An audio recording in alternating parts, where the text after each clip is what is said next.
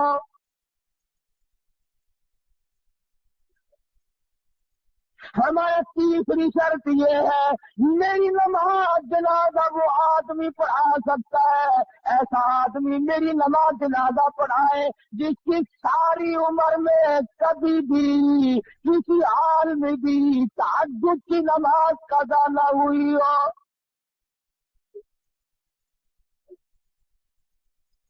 اس لیے کہ تہجد کی نماز کو خاص دخل ولایت کے ساتھ امن هو قانت آناء الليل ساجدا وقائما يحذر الآخرة ويرجو رحمة ربي۔ ساری رات سجدوں میں گزار گئے اللہ کے حضور میں گزار گئے اور فرمایا تہجد ولی کیوں نہ پڑھے نبی کو حکم ہو رہا ہے یا ایھا المزمل قم اللیل الا قلیلا نصفہ او انقص منہ قلیلا۔ اور کالی کملی اوڑھنے والے اٹھو اور میرے سامنے کھڑے ہو کر قرآن کی تلاوت کرو۔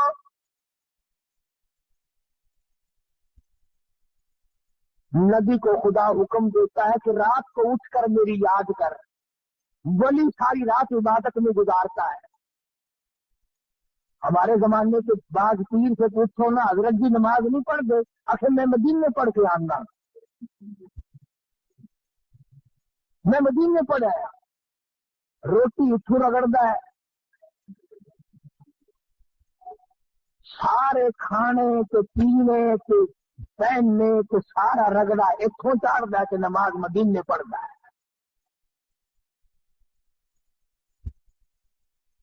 خواجہ قطب الدین پیر ہے، ولیوں کا ولی ہے، بہت بڑا بزرگ کہتا ہے میری نماز جنازہ وہ آدمی پڑھائے جس کی ساری عمر میں ایک دن کی بھی تہجد کی نماز قضا نہ ہوئی ہو۔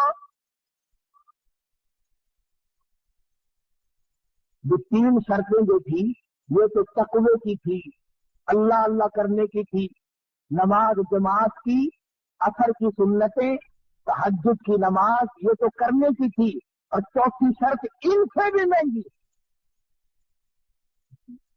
چوتھی شرط ان سے بھی زیادہ مہنگی اور گرم ہے اور بہت زیادہ سخت ہے۔ فرمایا لوگوں میری نماز جنازہ وہ آدمی پڑھائے جس کی تمام عمر میں کبھی بھی کسی حال میں بھی ساری زندگی میں غیر عورت پہ اس کی کبھی نگاہ نہ پڑی ہو۔